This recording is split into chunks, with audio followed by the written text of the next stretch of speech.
नमस्कार दोस्तों, स्वागत है आप सभी का एक बार फिर से। दोस्तों, हमारे पौराणिक धर्म ग्रंथों में 4 युगों का जिक्र किया गया है। सतयुग, त्रेता युग, द्वापर और कलयुग। इसमें से कलयुग को श्रापित यानी सबसे खराब युग कहा गया है।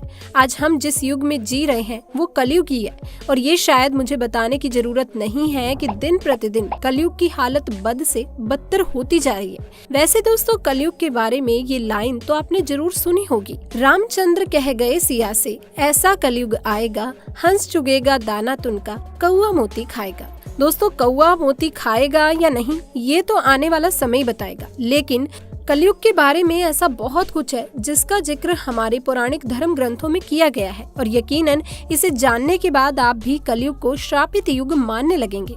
दोस्तों, क्या है कलयुग की पूरी सच्चाई हम आपको बताएंगे। उससे पहले आइए बाकी 3 युगों के बारे में थोड़ा जान लेते हैं।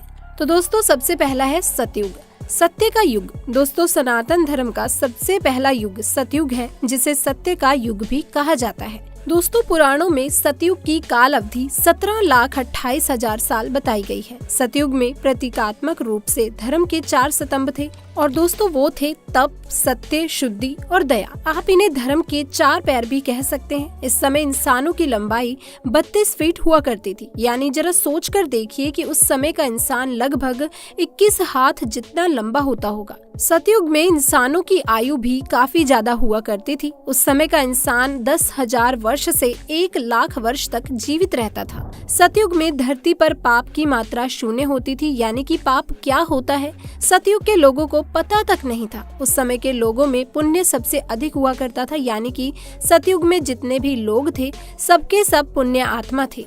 राजा हरिश्चंद्र की कहानी तो आप सबने सुनी होगी, जो अपने पूरे जीवन काल में सदा सत्य के मार्ग पर चले थे। यहाँ तक कि सत्य के लिए उन्होंने अपना और अपने परिवार का बलिदान तक दे दिया था। राजा हरिश्चंद्र भी सतयुग के समय ही हुए थे। अब दोस्तों, नंबर 2 पर बात करते हैं त्रेता युग। दोस्तों, सनातन धर्म का दूसरा युग त्रेता युग कहा जाता है। इस युग की काल अवधि 12,96,000 वर्ष थी। दोस्तों, इस युग को रजत युग और बहुत से लोग सिल्वर एज के नाम से जानते हैं। इस युग में धर्म के सिर्फ 3 स्तंभ थे, सत्य, शुद्धि, दया। दरअसल धर्म का चौथा स्तंभ तब सतयुग के अंत में ही घट गया था। दोस्तों, त्रेता युग में मनुष्य की लंबाई 21 फीट होती थी, यानी कि लगभग 14 हाथ के बराबर होती थी और आयु लगभग 10,000 वर्ष थी। तो दोस्तों, त्रेता युग तक समाज वर्णों में विभक्त हो गया था। समाज में ब्राह्मण, क्षत्रिय, वैश्य और शूद्र वर्णन अस्तित्व में आ चुके थे।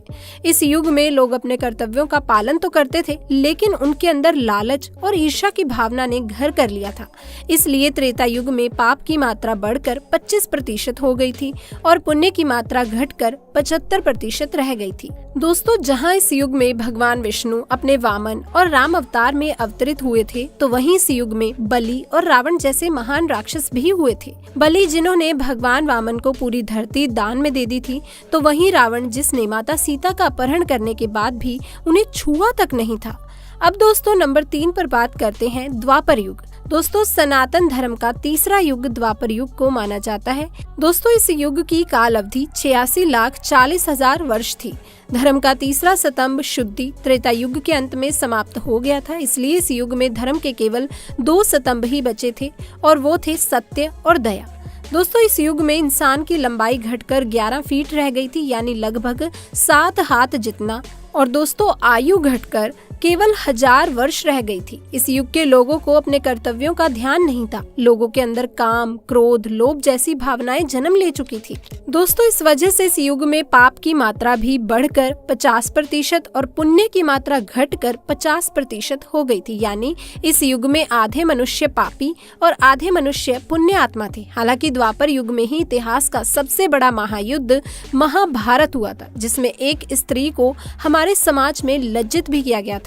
अधर्म को बढ़ता देखकर इस युग में भगवान विष्णु अपने श्री कृष्ण अवतार में अवतरित हुए थे और धर्म की स्थापना के लिए उन्होंने महाभारत के युद्ध में पांडवों का साथ दिया था। तो दोस्तों, अब बात करते हैं कलयुग। दोस्तों, सनातन धर्म का चौथा और अंतिम युग है कलयुग। दोस्तों, पुराणों में कलयुग की काल अवधि 4,32,000 साल बताई गई है। वर्तमान का युग कलयुग ही है। अभी कलयुग का प्रथम चरण चल रहा है। पुराणों को ध्यान में रखकर विशेषज्ञों द्वारा की गई गणना के मुताबिक अभी कलयुग में 5,000 वर्ष ही बीते हैं, यानी कि कलयुग का अंत होने में अभी दोस्तों 4,27,000 साल बचे हुए हैं। इस युग में धर्म का सिर्फ एक ही स्तंभ दया बचा है, जो कि इस युग के अंत तक समाप्त हो जाएगा। वो इस युग में पाप की मात्रा 75%, पुण्य की मात्रा 25% बताया गया है। साथ में ये भी कहा गया है कि पुण्य की ये मात्रा कलयुग के अंत तक घटकर 0 हो जाएगी।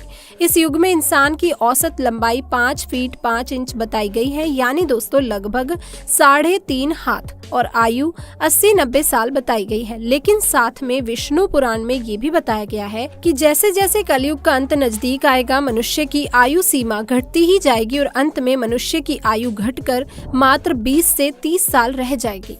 उस समय छोटे छोटे बच्चे गंभीर बीमारियों का शिकार होंगे। अल्प आयु में ही बच्चों की आंखों पर चश्मा और बालों में सफेदी छा जाएगी। हर इंसान रोग से परेशान होगा। बच्चे से लेकर बूढ़े तक कलयुग में हर कोई चिंताओं से घिरा रहेगा।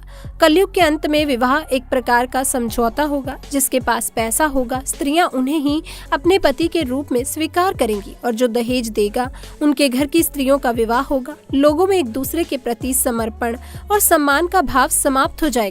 रिश्तों का महत्व नहीं रहेगा। पति और पत्नी एक दूसरे के प्रति ईमानदार नहीं रहेंगे। विश्वास किस चिड़िया का नाम है लोग भूल जाएंगे। जिस व्यक्ति के पास जितना धन होगा वो उतना ही ज्यादा शक्तिशाली माना जाएगा। दोस्तों, जिनके पास पैसा होगा उन लोगों को ही विद्वान और धर्मात्मा कहा जाएगा और ऐसे लोग समाज में पूजे जाएंगे।